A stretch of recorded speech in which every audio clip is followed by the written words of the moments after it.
Hello, and welcome to another episode of Ask a Pianist. My name is Andrew Aarons, and today we'll be considering a problem which can occasionally pop up in complex fugues. The normal texture in Bach fugues allows for one voice to have the fugal subject, with the other two or three portraying counterpoint and countersubjects.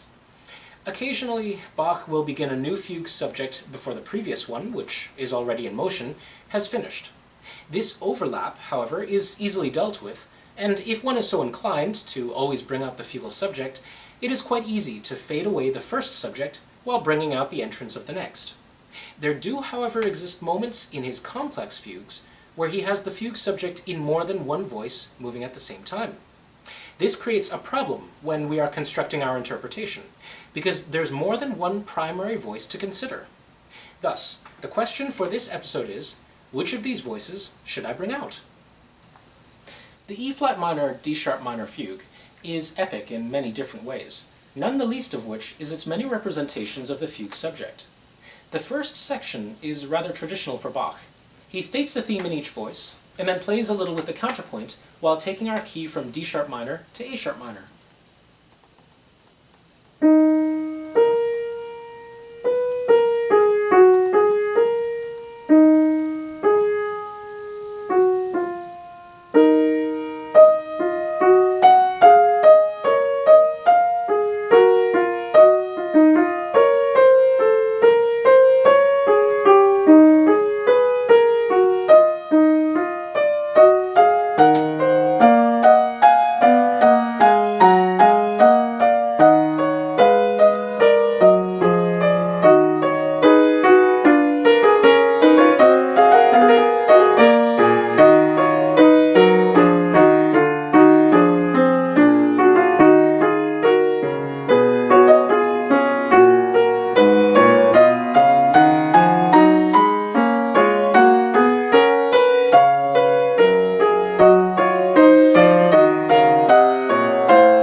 Once there, we have our first situation of simultaneous fugue subjects, written in canon in the two top voices.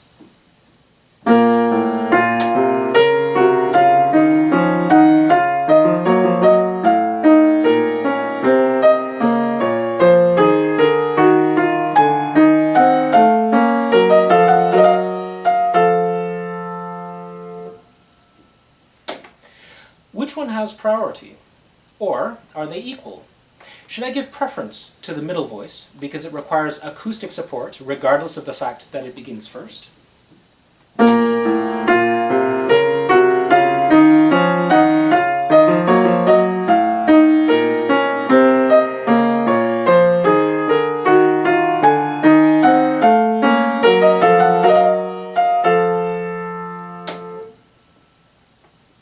Or should I play out the top voice because that would be the natural acoustic effect on a harpsichord or organ?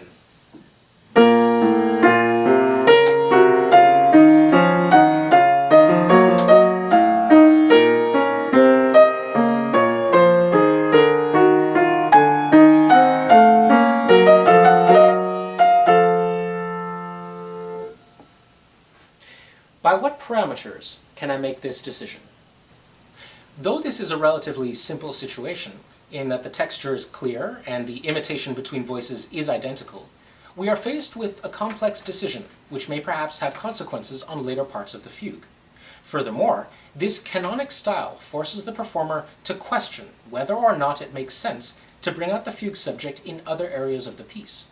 After all, if the fugue subject is shown here to be equal to other voices being played at the same time, then does that not put into question the aesthetic tradition in pianism of always bringing out the fugue subject in other situations as well? It's a tough nut to crack, and it's why I tend to view fugues from the perspective of how non-subject voices compare and contrast with the fugue subject being played. The fugue subject stays relatively the same throughout the piece, but the counterpoint always changes and develops, and therefore the interest should be on what is changing, not what is staying the same. But we'll leave this more general consideration for the moment and focus on our immediate problem. How do we voice this kind of situation? Without any dynamic difference between voices, the top voice would prevail.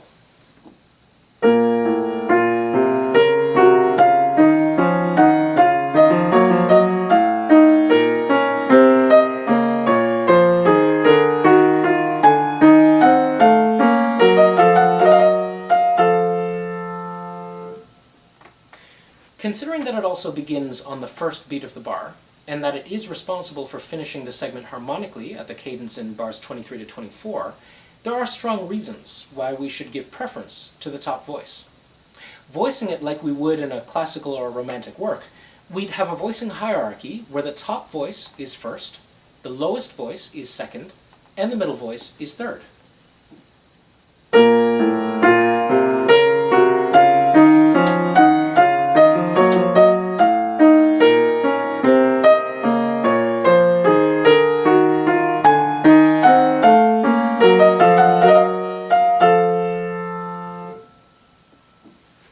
It's acceptable. We can, of course, consider using the middle voice as the most important. The fugue subject begins first in this middle voice, before the upper voice, and by accentuating its existence, we encourage our listeners to recognize what Bach is doing compositionally. In other words, we point out the canon to the audience. The hierarchy would thus be the middle voice first, with the top and bottom voices equal.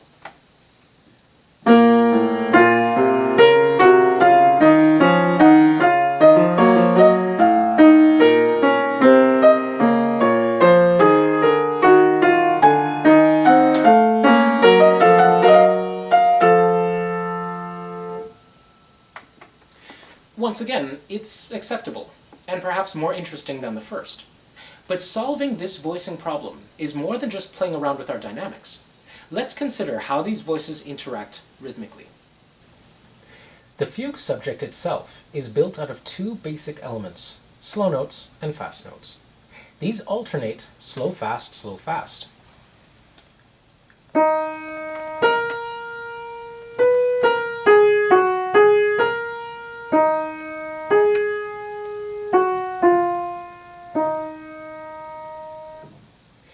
This means that if the subject is played in more than one voice at the same time, then they will not interfere with each other rhythmically if they're offset by half a bar.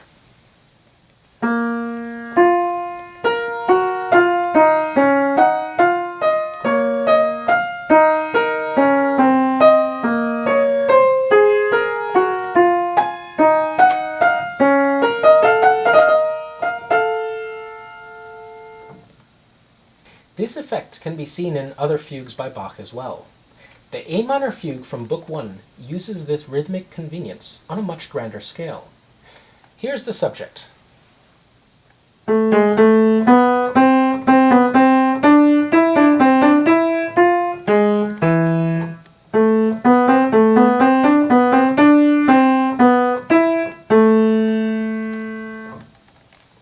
And here's when he puts it into canon, offset by half a bar.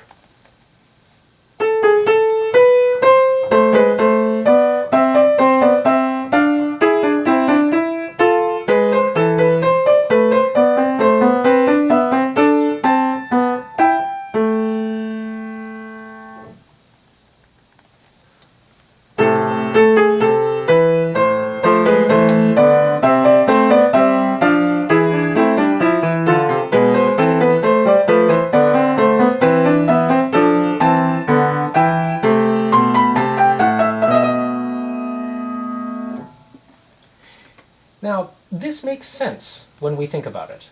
It's a kind of built-in transparency that prevents a textural overload when you overlap voices the way Bach does. This compositional brilliance is what points us to a possible solution to the voicing problem.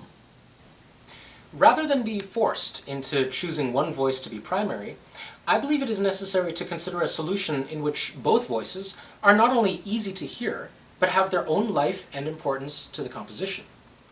In a sense, all the voices are critical, and they have equal importance, especially in a canonic situation. The problem that we have is one which we have to deal with on a regular basis, not only with Bach, but with all composers. As pianists, our job involves separating the accompaniment from the melody for our audiences to digest, being the first filter that helps listeners to determine what is important to listen to and what is not. In classical and romantic repertoire, this is done at the compositional level in a rather extreme fashion. The melody is usually in the right hand in a higher register, providing a melodic character, and the accompaniment is usually in the left hand in a lower register, providing a harmonic foundation. But in fugal writing, the harmonic elements are spread throughout the voices, and the melodic elements shift from voice to voice as well, creating a situation where everything is equal, but not equal simultaneously. This is the primary challenge of playing a fugue. We have to make the decision about what is important right now, what is important later on, and how we shift in between. This issue is compounded with canonical writing, because now we have to choose between two equals working side by side.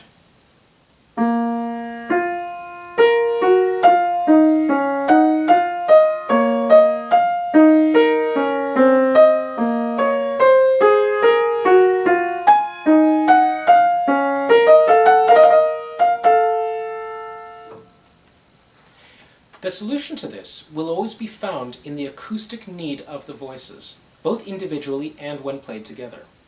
First, the lower voice in the canon must always be played a little louder than normal, and also with more definition in terms of articulation. What I mean by this is that slurs, detached notes, and staccato notes will be more exaggerated in the lower voice than in the upper.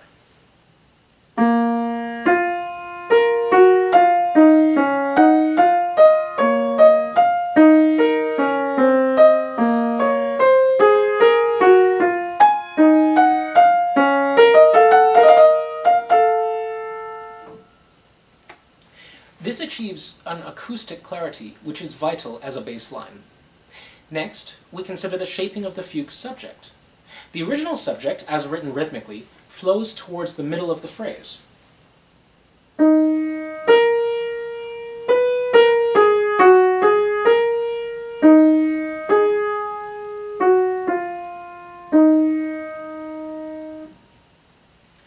If we maintain this slight crescendo and decrescendo in the middle, we get an interesting effect in the canon, where one voice appears to weave in and out of the other.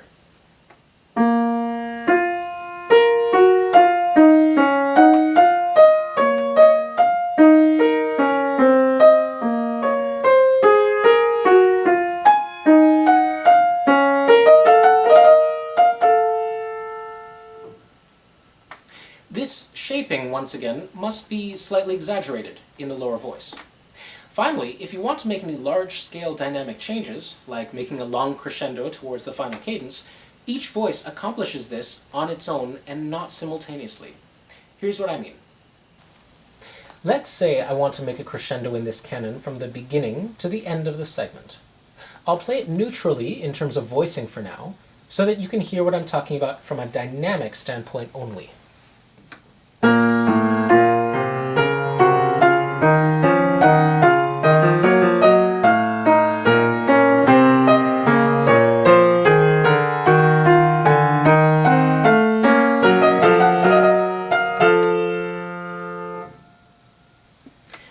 Now, in order to maintain the separate lives of these voices, the crescendo has to be gauged on an individual voice basis. The first voice starts low.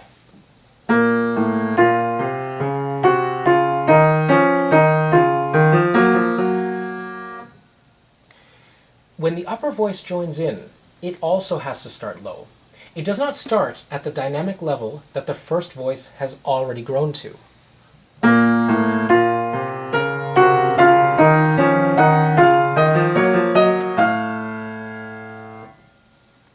This effect is much more apparent in the later stages of the subject, because the voices begin much more dramatically.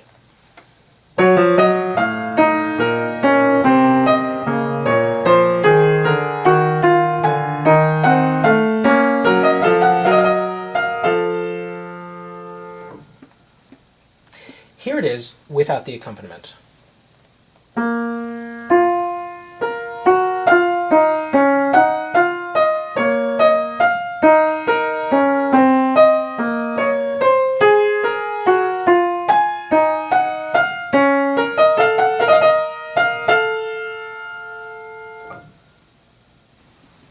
In my view, one of the greatest difficulties in situations like this one is the concern over what to do with our accompaniments.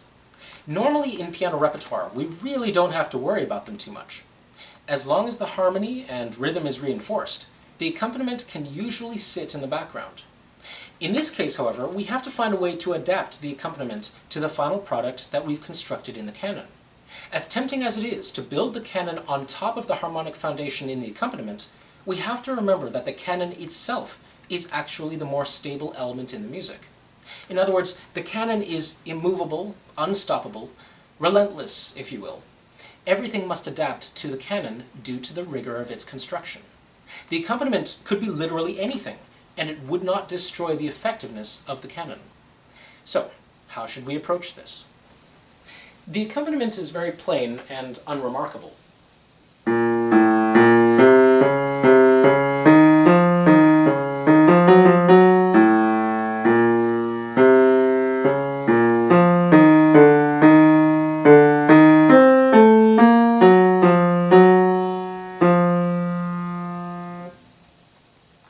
This is understandable, because for it to be any more complex would cause it to interfere with the canon above.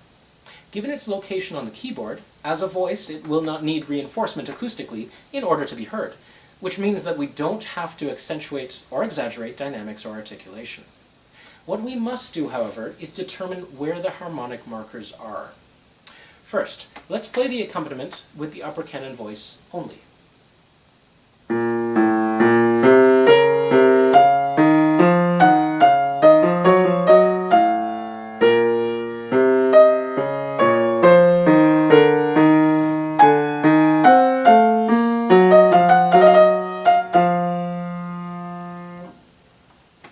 Obviously, the last cadence is important.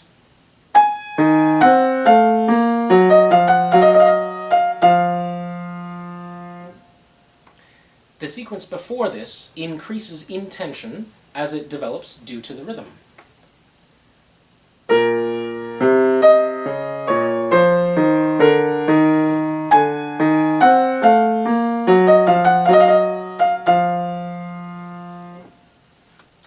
Furthermore, it appears that in this case, the harmonic markers are most prevalent at the beginning or the change of bars, and not in the middle of bars. If I were to exaggerate the harmonic progressions, it might sound like this.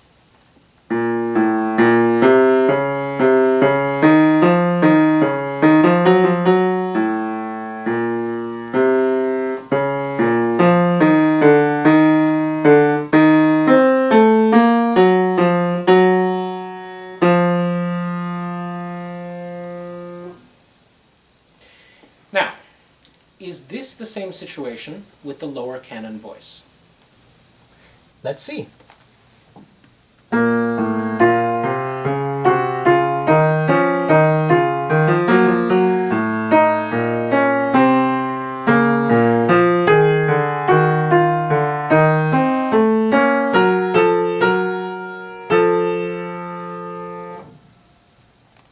Something which is very clear when we compare the two is that the lower two voices tend to match each other rhythmically more often than the outer two voices. The end cadence is played as parallel thirds. The resolution of harmonic changes that occurs at the beginning of bars is reinforced by the lower canon voice rhythmically as well.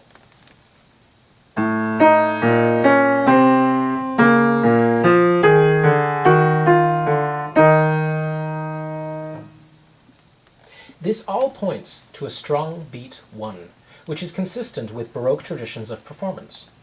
What this means for the accompaniment is that the most important parts occur at the change of bars, and if we want to exaggerate shape or articulation or dynamic in the accompaniment, we have to do so at these points and not in the middle of bars.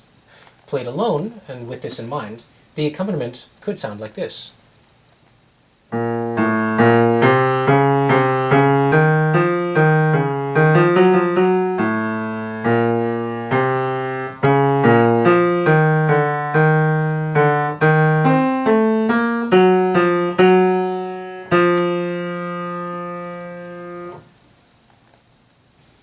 When we put it all together, we get this.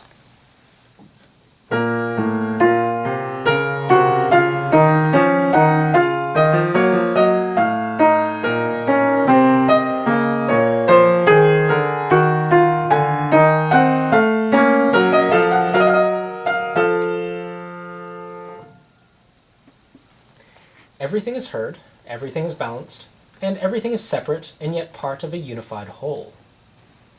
This segment could of course be played entirely differently. That's the beauty of Bach fugues. Whether they are played on keyboard instruments, or transcribed for voice, wind, or bowed instruments, the music is very easily adaptable to any situation because it is purely abstract. What I advocate here is the understanding of what each element is doing, how they fit together, and how they differentiate themselves from each other. The beauty and difficulty of fugue performance is in understanding the conflict that exists between familiarity in musical material and non-familiarity. The fugal subject stays the same and represents something which we know, and everything around it represents something new that we don't. Even in canonical writing, there is still a measurable difference between voices which are identical. It's up to us to figure out what that is. So, that's it for this episode of Ask a Pianist. Until next time, keep practicing, and never forget the possibility that voices in your fugue may actually be equal and different at the same time. Bye for now.